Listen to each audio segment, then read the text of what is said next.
All right. Hi, everyone. Thank you for joining the Quality Research July Hot Topics webinar, and happy first day of July.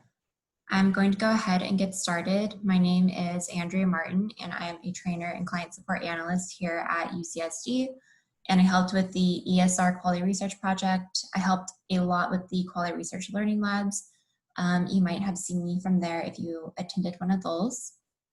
If this is your first time attending one of our monthly Hot Topic webinars, our goal with this webinar series is to go over some of the common questions we are receiving from UCSD's Quality Research Help Desk, so we can show you all some of the best practices and how to perform those tasks.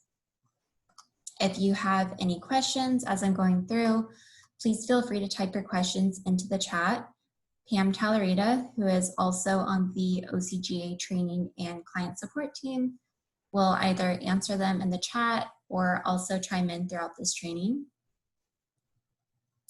And we will do our best to answer all of your questions. And we'll also reserve some time at the end of this webinar for questions. And I'll also provide you with some different ways that you can reach out to our UCSD Quality Research Training and Client Support team for any questions you might have on quality research. So let's get started. Today, we are just going to focus on the system-to-system functionality and quality research. So I'm just going to jump into our stage environment.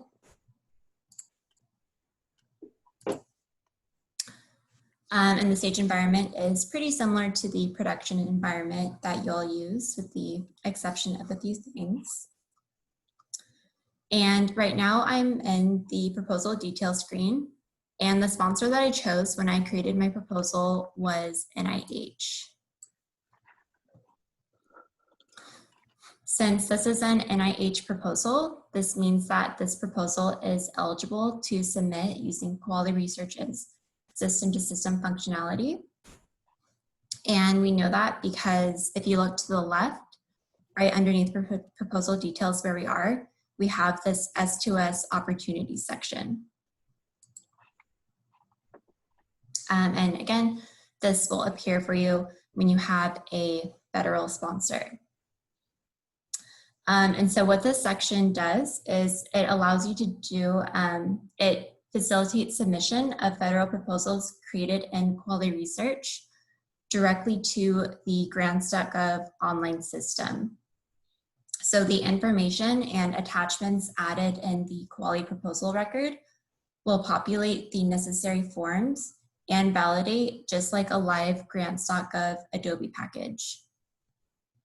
And again, just to clarify, you can submit your proposal using S2S, not just for NIH proposals, but also other sponsors and agencies found in grants.gov, such as NSF, DOD, DOE, NASA. So there is a broad variety of agencies using grants.gov, but not all opportunities will always be available to submit S2S. So this S2S functionality is only available for certain federal funding opportunities, and the eligibility requirements are specified by each sponsoring agency. So now I want to go ahead and connect to the specific opportunity that I would like to connect with and see if it's available in the system. So again, this S2S tab provides us with a system-to-system connection between Kuali and grants.gov. So I'm going to click on this Find an Opportunity button up here up at the top. And you'll see that this search domain over here, it should always default to grants.gov for you. And now I'm just going to enter in my opportunity ID. And in the bottom center of the screen, I'm just going to click on search. Now I get a results window, and from here I can click on select in this left-hand column under actions for the opportunity that I would like to select. So I'll go ahead and click on that. And now that we have selected our opportunity and attached our proposal to this opportunity, the details and associated forms will populate this S2S section now. So now we see that we have a few tabs up here. We have opportunity, forms, submission detail, and user attached forms. So in the opportunity tab, we just have some information about the specific opportunity that we've decided to link with. And so when we click on the Forms tab, we see some more columns with a list of form names, a mandatory column letting us know which forms are mandatory, and include column that lets us check to include any forms that are not mandatory. And we also have a description field that lets us know if the form is available. And then we also have a select field that lets us select forms if we would like to select any and create a PDF. So just to break it down, the forms with a yes in the mandatory category right there, those will automatically be included in the proposal. And the fields in these forms will be completed based on the information that you enter throughout this proposal. Forms that are not mandatory, so the ones that have a no in this column, if we look to the right of that in the include column, there's a box that we can check to include this form in our submission. So if we would like to actually include that form in our submission and have the same thing happen with the forms that are automatically mandatory and included, after checking that, our form will also be completed based on the information that we enter in our proposal.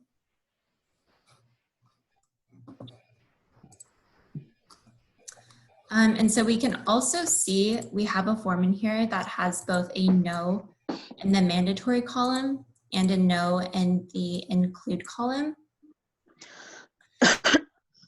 This means if we would like to include this particular form, we would need to click on it and download it from here, then upload the form after it's completed by us into this user attached forms tab over here. So again, this form, it's not mandatory and we don't have the option to include it, so it's automatically filled out for us. So we would just need to click on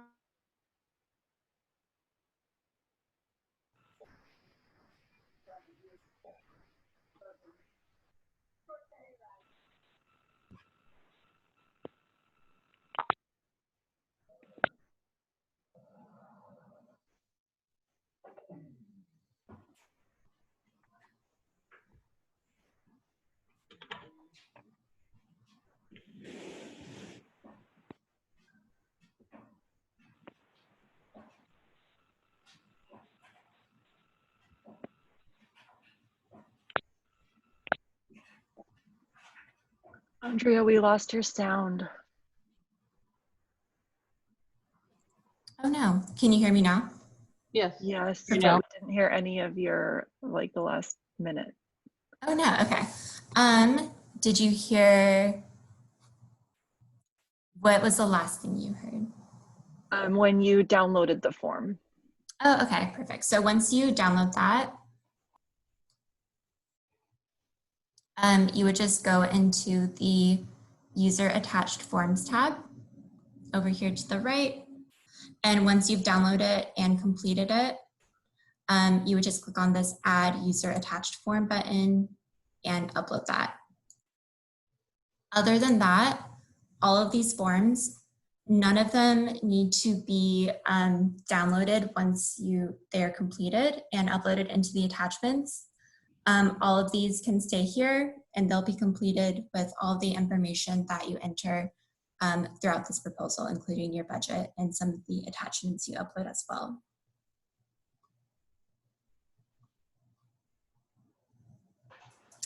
And then once you do submit your proposal, the submission detail tab over here This will populate with all of your submission details after the proposal has been submitted.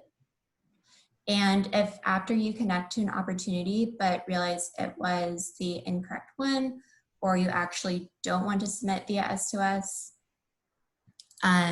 you can click remove opportunity or change opportunity.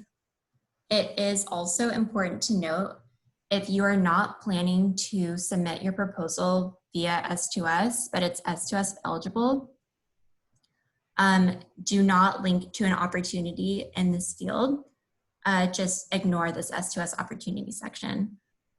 We have had a few help desk tickets where people have in the past had an S2S eligible proposal and entered their opportunity ID and linked it. But since they were planning to submit via non-S2S, none of this information should be entered. That way it's actually submitted via non-S2S and doesn't go automatically to your sponsor through grants.gov. Do we have any questions? No, there's none in the chat. Wait, I do have one. Can you make a full PDF preview of the application? For example, see the preview of the final application documents like you can in Assist. You can do that. So you can go to Forms and select all of them and click Create PDF, and they will download for you. For NIH applications, there's also an NIH application preview button that populates there, and that generates the full NIH application and everything in order. Like, it's exactly like you would see it in Assist.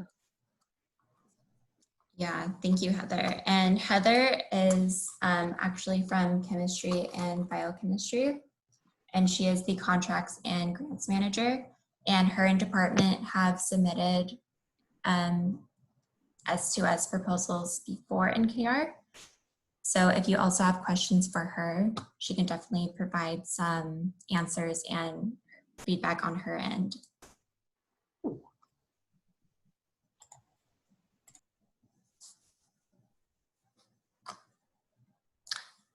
And Megan, I just got all. We haven't done any center grants, but I would assume that it should work the same. Center grants you can do them system to system in Kuali, but they're complex, just like they're complex in Assist.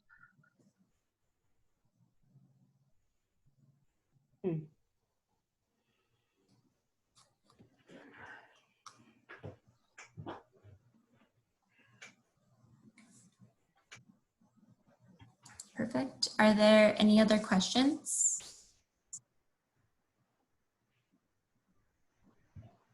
Yep, we submitted 2 training grants yesterday, system to system, 2 T32s, and those work perfectly. Oh, wow. Right on.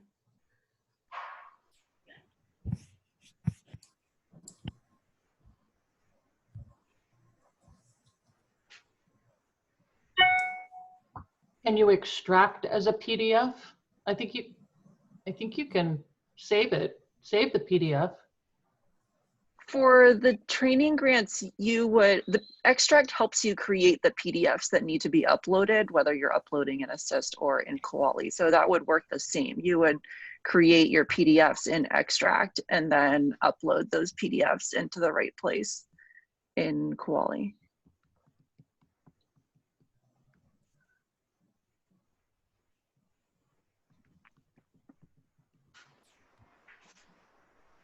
I'm not seeing any more questions coming in, Andy.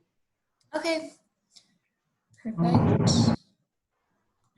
And if you do have more questions later on that you can think of, you can always reach out to us on our help desk, and we try to be pretty speedy with our responses.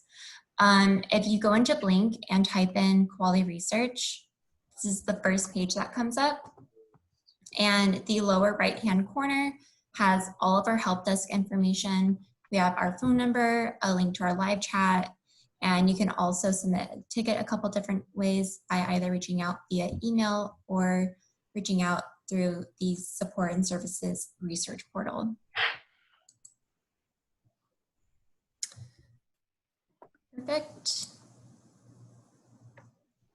I do see a question. Will this be mandatory? Right now, it is currently not mandatory. Pam, we don't necessarily have a timeline for when it will become mandatory yet. They're resubmitting the time. Oh, yeah, you can hear me. They are working on that timeline you're talking about for when it's going to be required to submit S2S. Is that what the question is? Mm-hmm. Hi, this is Megan. Yeah, that's my question. I have a T32 and an R25, both due September 8th. So I'm trying to get the packages. I want to get the packages going, but I recognize if it's going to be mandatory, I'll do it in KR, but they're resubmissions. So all of it's already in assist. So I'd kind of rather do it in assist this time since, again, they're resubmissions. So I can just copy a lot of the information, but I don't want to do it twice. You know what I mean? But Yeah. it's in September. So I don't know if we're thinking that far out for that timeline. Because if it's going to be mandatory effective September 1st, that covers me. They don't have a date yet. They're working on that. I think the entire COVID-19 kind of threw us off a little bit for that. And they had to, I know that they're working on, you know, another I don't know, identifying more and resolving more issues in the detailed budget. So there is just no date for that yet, but I'm sure that there could be some kind of an exception made for you if it's December 1st and you've already, you know, it's a resubmission and you've already done all this work. I can't imagine that, you know, it would be a hard line for you. But that being said, I can't guarantee that. But I can get more information on if we think it's going to be by the end of the year and let you know. That would be great just to keep. Can you email me? Can you email me that information like you just said it to me so that I can forward it to the person that's going to make those decisions? Yeah, I'll email you, Pamela. This is Pamela, right? Yeah, it is. Thanks. We do have one more question from Paradorn. He said, is KR training available specifically for departmental approvers? Meaning, I'm not quite sure what you mean. Are you on the approval map for critical criteria routing to you? Paradorn? No, I'm personally not. I'm asking on behalf of department leaders in SCAGs. You're breaking up a little bit. It's hard for me to hear you. Can you email us your question and we can answer it? Yes. Great. I think you have my email, Pete Talarita. Yes. Okay, we'll work on getting that answered. And that was it, Andrew. Perfect. Thank you guys so much. And again, if you think of a question later on today or in the future, just need any general help with KR, we are happy to help you, and all of our help desk information can be found on our Kuali research page and link.